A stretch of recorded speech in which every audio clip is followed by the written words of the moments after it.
Okay, hello everyone.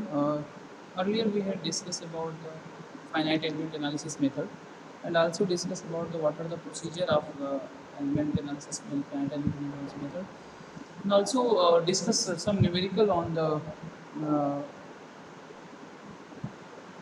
finite element analysis method. So I'm going to discuss about the another numerical basis on the finite element analysis method. So I think I have already told you and earlier we have discussed about the procedure.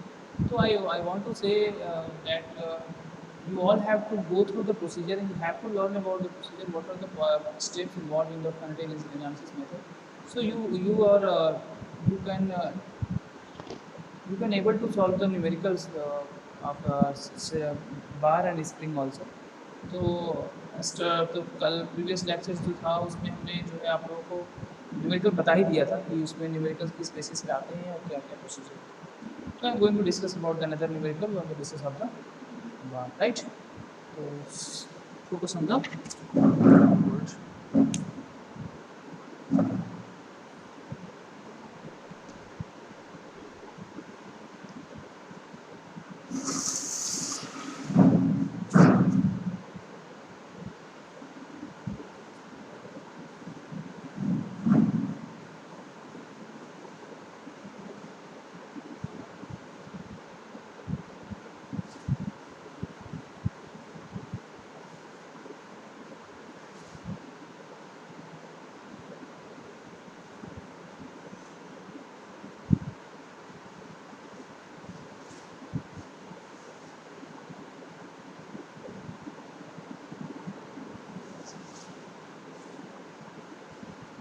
Okay problem से problem is the three bars structure is fully clamped.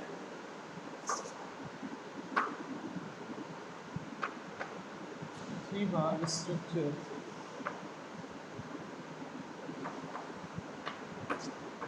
is fully clamped is fully clamped is fully clamped at ends A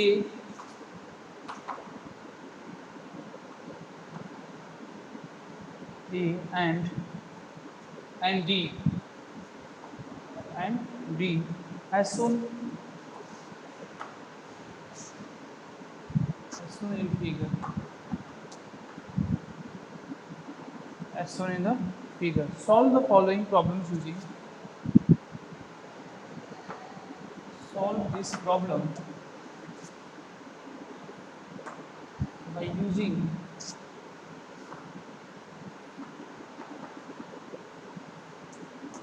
FD. First to find out write the elemental stiffness write the elemental stiffness write the elemental stiffness matrix matrix. Second point, give the global equilibrium equation. Give the global equilibrium equation. Give the global equilibrium equation. Calculate the displacement at nodals B and C.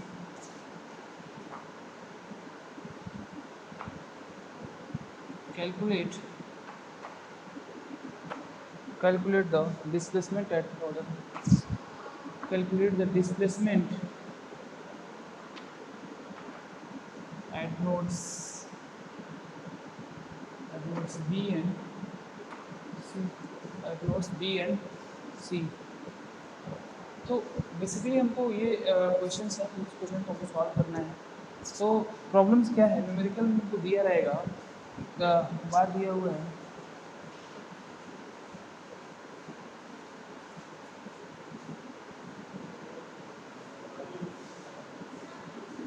Right.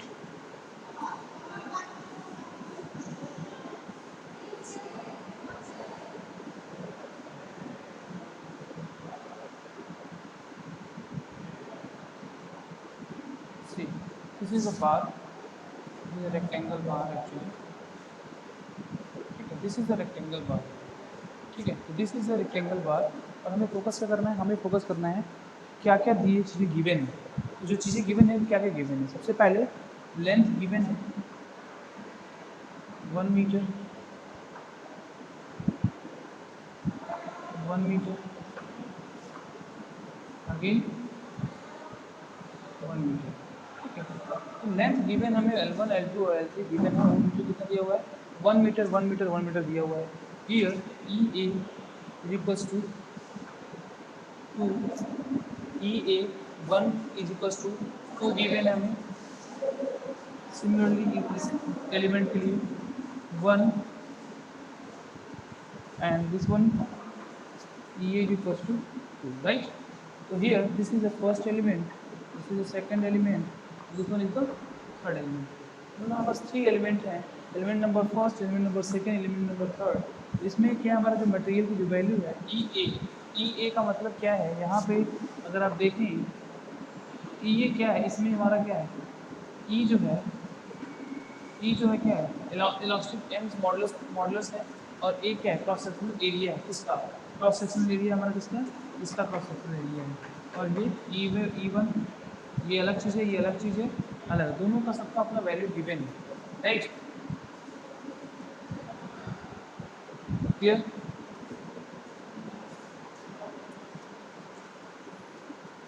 तो अगर हमको इस numerical को solve करना है तो ये note कर लिया होगा आप लोगों ने, क्या क्या फाइंड आउट कर लिया, नोट कर लिया होगा। तो अगर ये चीज़ आपने नोट कर लिया है तो हम बहुत ही ईजिली जो है आगे के जो क्वेश्चन को हम लोग सॉल्व करेंगे, राइट।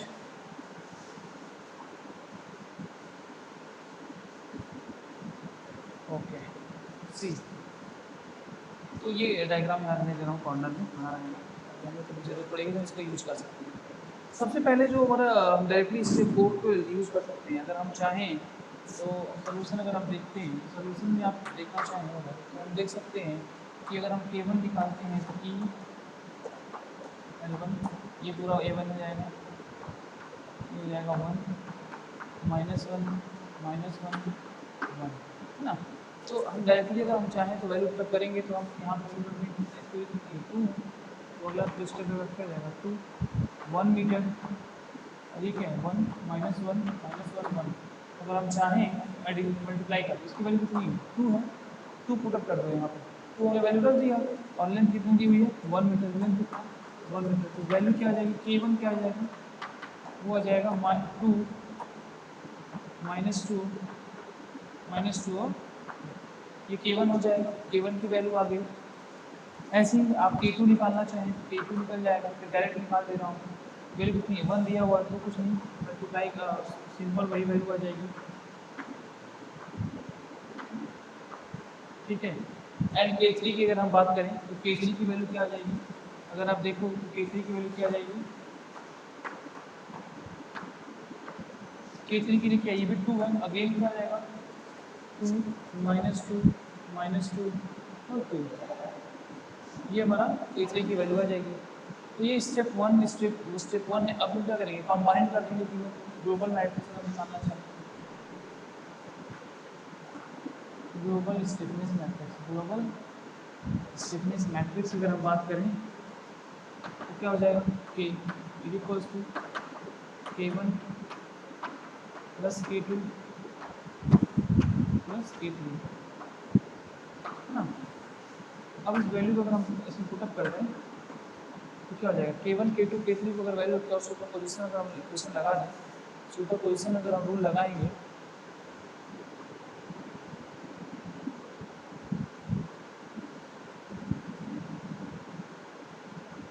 और अगर हम सुपरपोजिशन रूल लगा देते हैं, सुपरपोजिशन रूल लगाने में डायरेक्ट वैल्यू आ जाएगी, 2 -2 0 0 -2 2 + 1 3 -1 0 0 -1 + 2 -1 + 2 क्या हो जाएगा 1 हो जाएगा।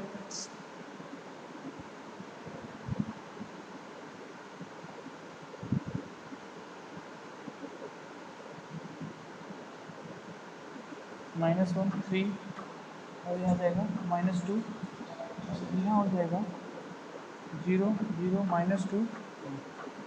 See, this is the global matrix of stiffness global matrix, right? ये हमारा global stiffness matrix का हो जाएगा। यहाँ तक which is symmetry and bounded. तो ये जो चीज़ें इक्वेशन आ जाएगा, ये हमारा क्या है, स्टिफनेस मैट्रिक्स फाइंड आउट हो जाएगा। यही क्या हमारा, ये हमारा क्या है, सिमेट्री है। This is symmetry and bounded which is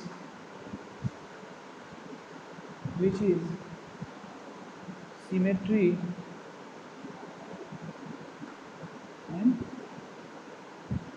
and bounded, symmetry and bounded, right. तो हमारा इक्वेशन क्या जाएगा, k इक्वल्स टू 2 -2 0 0 -2 3 -1 0। ये जो इक्वेशन जब सॉल्व करेंगे तो हम सुपर पोजिशन मेथड लगाएंगे। इसके लिए आपको मैट्रिक्स एडिशन आपको आना चाहिए, तो जाके हम इसको सॉल्व करने जाएंगे, ठीक है। इजी है बहुत। आगे अगर हम देखते हैं, आगे अगर मैं यूज़ करता हूँ तो इसमें क्या निकालना है, आगे हम इक्विलिब्रियम इक्वेशन अप्लाई करेंगे। आगे हम इसको लगाएंगे इक्विलिब्रियम इक्वेशन सिस्टम, इक्विलिब्रियम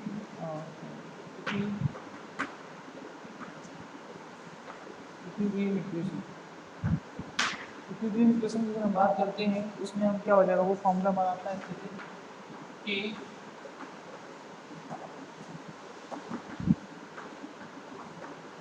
ये हमारा इक्वेशन डायरेक्टली लग जाता है, K into U equals to F लगा लेंगे डायरेक्टली इक्वेशन बनाएंगे।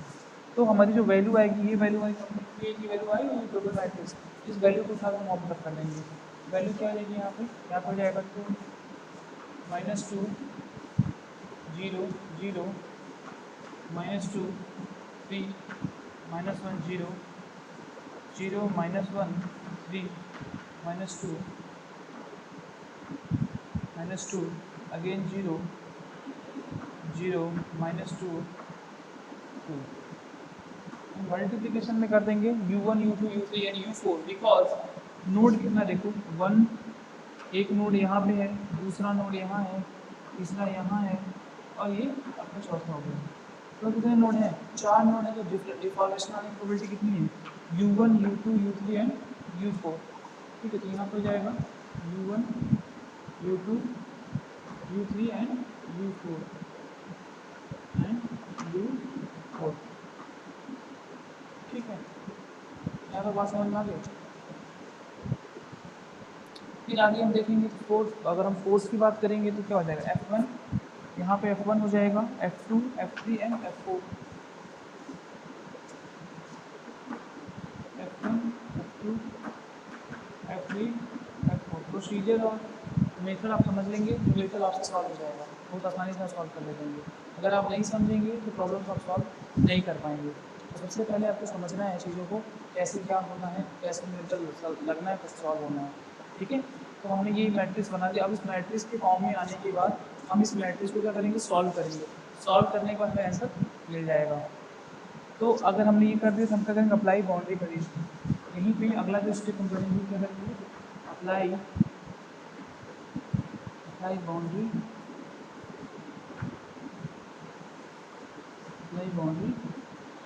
कंडीशन। अब बाउंड्री कंडीशन की जब हम बात करेंगे, देखो दो एंड फिक्स है, एक एंड यहाँ पे फिक्स है, ये एंड फिक्स्ड है और ये फिक्स्ड है।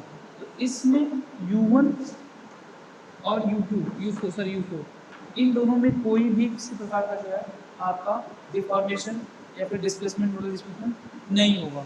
तो अगर ये नहीं होगा, इस वजह से क्या हो जाएगा आपका, आप यहाँ पे देखेंगे कि u1 = u4 क्या लिख करेंगे, 0 लेके चलेंगे।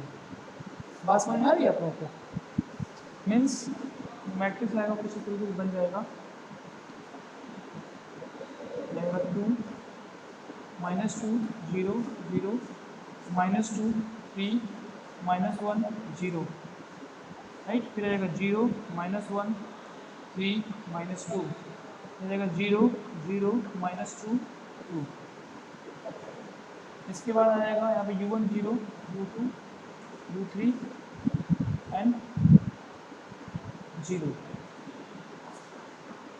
ठीक है। एंड इक्वल्स टू फोर्स की बात अगर हम करें तो यहाँ पे क्या हो जाएगा, F1 रहेगा, फिर यहाँ पे क्या है, P है, this is P and this is 2p actually. अगर हम क्वेश्चंस पे जाते हैं तो हमने लिखा नहीं है, ये हमारा जो है 2p है F1 और यहाँ पे हो जाएगा 2p p 2p and F4।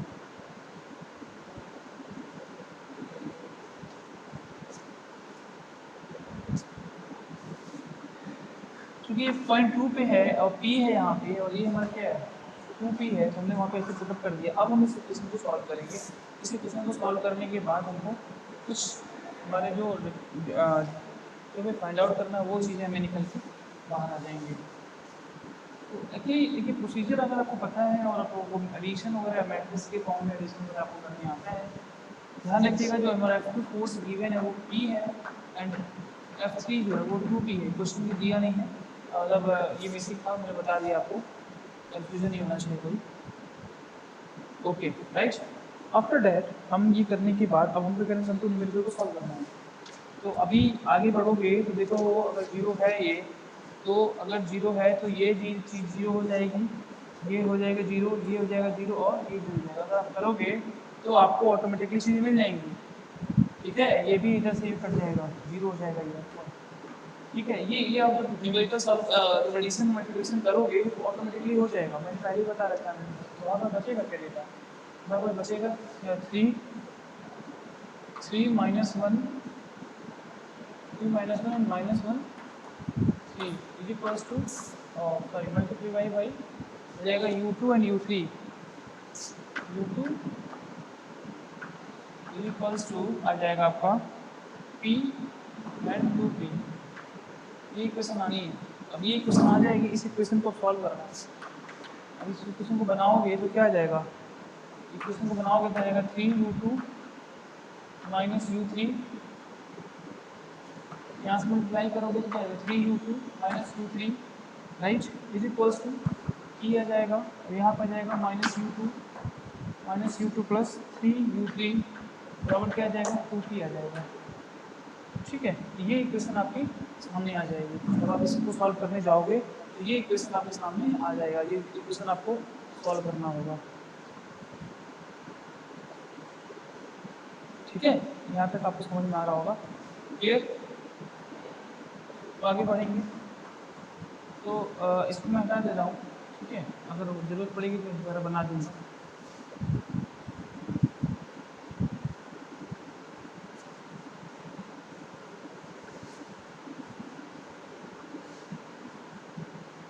Okay, जब अगला स्टेप की बात हम करेंगे तो क्या to solve the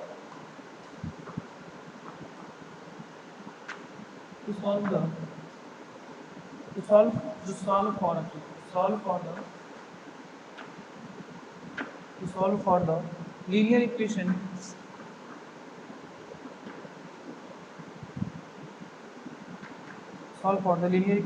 set to obtain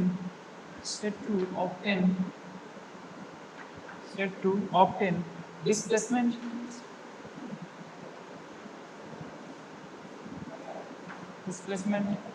set to obtain displacement and solve for the equation solve for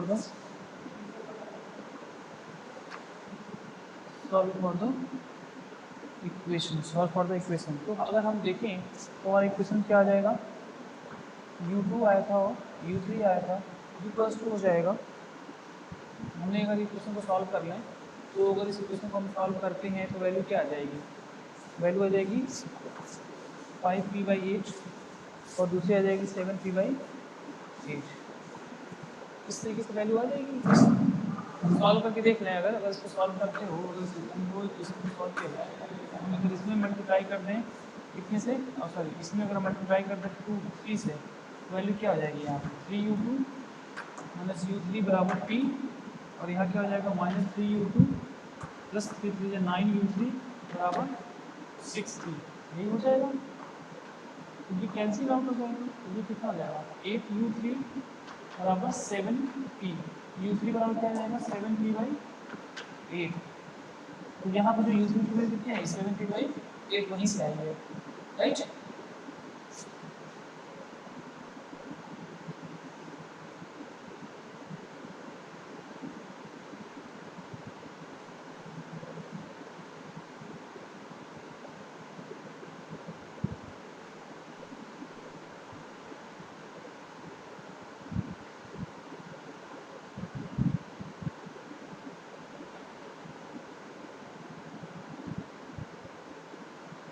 right, okay.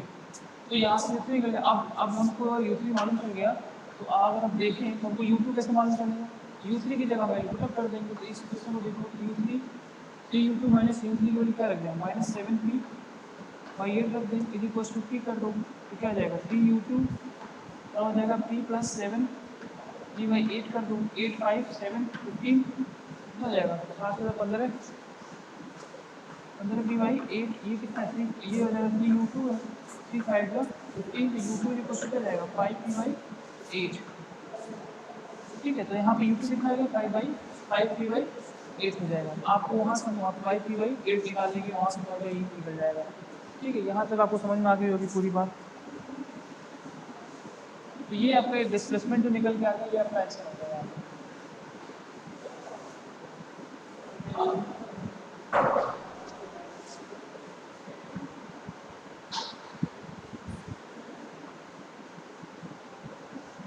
ठीक है, तो आपको आपका यहाँ पे आंसर हो जाएगा, वो आपने फाइंड आउट कर लिया। U2 इक्वल टू क्या आ गया? 7P, और यहाँ पे आएगा 5 8। ठीक है, राइट। ये चीज़ें तो क्लियर हो गई। अगर अगला हम जो निकालेंगे, अगला हमें फाइंड आउट करना है reaction forces from the drop equation. Reaction forces from the drop equations. Reaction forces from the drop equation, आपको यहाँ से अब ये चीज़ें फाइंड आउट करनी है। ठीक है, ड्रॉप इक्वेशंस। अब ड्रॉप इक्वेशंस का क्या मतलब समझ रहे हैं आप?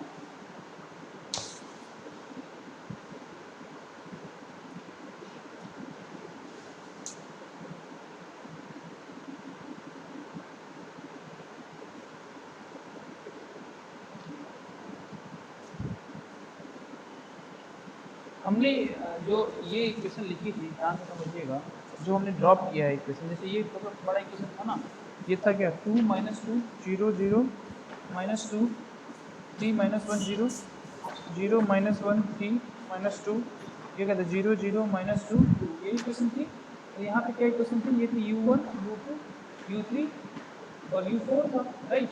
उसके बाद क्या था? F1 था, P था, 2P था और F4 था, राइट। तो हम अभी क्या कर रहे हैं? ड्रॉप इक्वेशंस को। तो हमने क्या ड्रॉप किया था? ये इक्वेशन ड्रॉप करी थी, ये हमने ड्रॉप किया था। तो ड्रॉप इक्वेशन मतलब हमें किससे मतलब नहीं है, हमें इन सब बोलों से मतलब नहीं है, इन सब से हमें इन ड्रॉप वाले मैसेज को देखेंगे, मैसेज कह रहा है उसको देखेंगे, तो हमारे पास ये बच रहा है और ये बच रहा है। ठीक है, तो हमारा इसमें मल्टीप्लाई हो जाएगा और यहाँ से फिर ये मल्टीप्लिकेशन हो जाएगा। तो हमारा जो ड्रॉप इक्वेशन के बाद जो इक्वेशन आएगी वो क्या आनी है?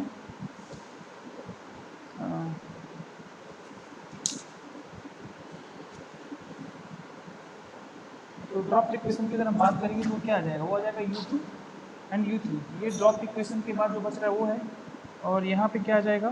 सॉरी, ड्रॉप इक्वेशन के बाद हमारा जो इक्वेशन आएगा वो आएगा -2U2 -2, ये हमने ड्रॉप किया था, -2U2, दूसरे नंबर पर मल्टीप्लाई आप मैट्रिक्स में कर लीजिएगा, मल्टीप्लाई बिल्कुल क्लियर हो जाएगा। ये क्वेश्चन क्या आ जाएगा? F1 हो जाएगा, ठीक है। और यहाँ पे क्या हो जाएगा? ये देखो क्या हो जाएगा? -2U3 बराबर क्या हो जाएगा? F4 आ जाएगा। ये दो इक्वेशंस आपके सामने आ जाएंगे, -2U2 बराबर F1 और -2U3 बराबर F4, दो इक्वेशन आपके सामने आ जाएंगी। अब इसको सॉल्व करने के बाद क्या आएगा इक्वेशन? नहीं दिख रहा है। इसको अगर हम सॉल्व करते तो क्या आ जाएगा? इसके बाद जो वैल्यू आएगी, नेक्स्ट स्टेप क्या हो जाएगा? नेक्स्ट स्टेप में आ जाएगा F1 is equals to -2U2, और U2 की वैल्यू क्या है? -2 इंटू U2 की वैल्यू क्या है? यहाँ से हमने निकाला होगा 5P/8, क्या है? 5P/8 है। और F4 की वैल्यू देखिए तो क्या निकल जाएगा?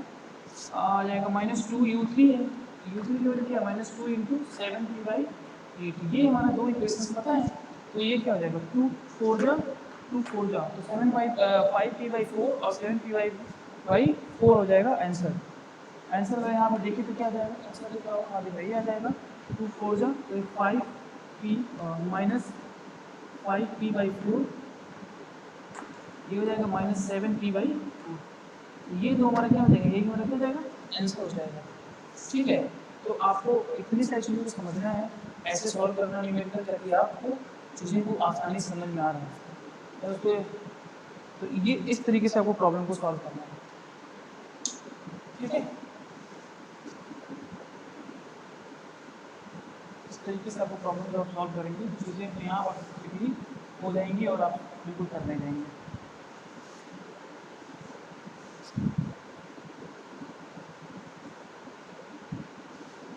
तो उसको मैं बता दूँ क्या था, आगे आगे आया F4 इक्वल्स टू क्या था, -2u2 था, और F4 इक्वल्स टू क्या था, -2u3 था, ठीक है। तो यहाँ पे u2 वैल्यू क्या था, -2 into 5p by u3, u2 value कितनी है 5p बाई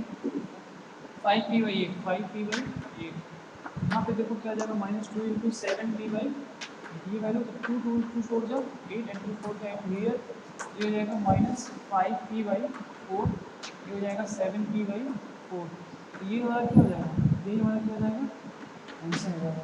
तो आंसर हमने फाइंड आउट कर लिया है, कैसे कैसे निकालना है, इस चीज़ों को हमने समझ लिया, राइट। तो इस तरीके के न्यूमेरिकल्स आपके सेमेस्टर एग्जामिनेशन में आने हैं और आएंगे, ये आपको समझना है, आपको लगाना है। आगे की कुछ क्वेश्चंस हैं और आपको मैं बता देता हूँ, वो भी आपको करना है, आप कर ले जाएंगे।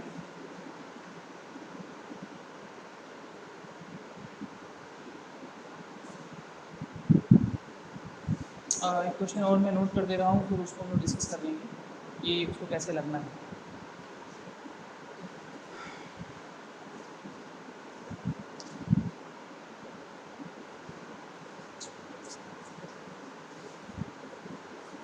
मैं नोट कर दे रहा हूँ, आप लोग उसको कर लीजिएगा। क्वेश्चन न्यूमेरिकल और है तो कुछ ऐसे दिया हुआ है,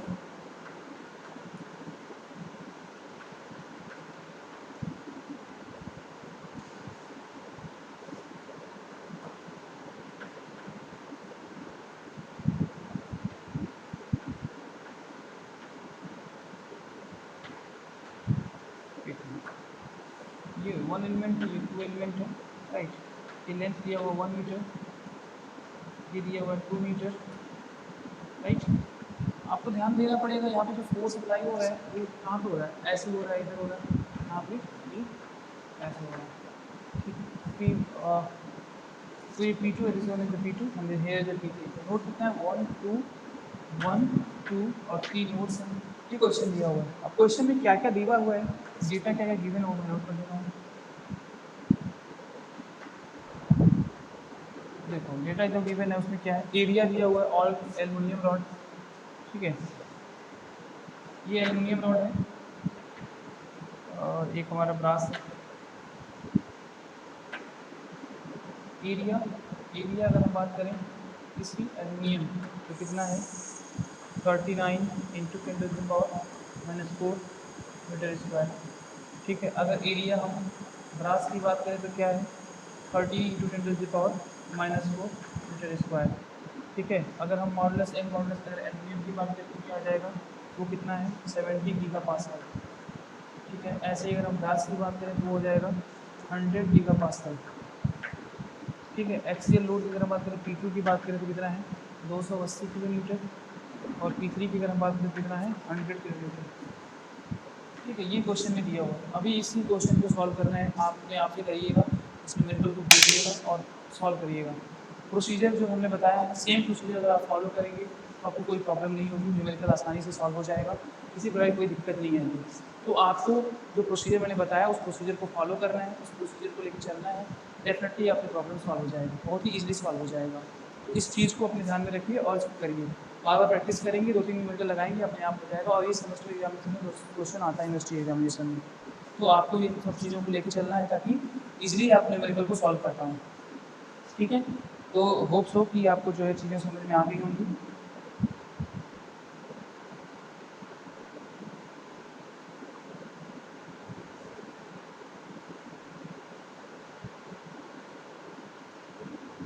ठीक है, तो ये था, ये तो आज के लिए इतना है। आज का जो लेक्चर था यही पे हम खत्म कर रहे हैं इसको। तो कल फिर मिलेंगे, कल फिर जो लेक्चर होगा उस लेक्चर में हम लोग देखेंगे क्या है और कैसे प्रॉब्लम को सॉल्व और करना है, ठीक है। तो आज के लिए इतना ही, थैंक यू।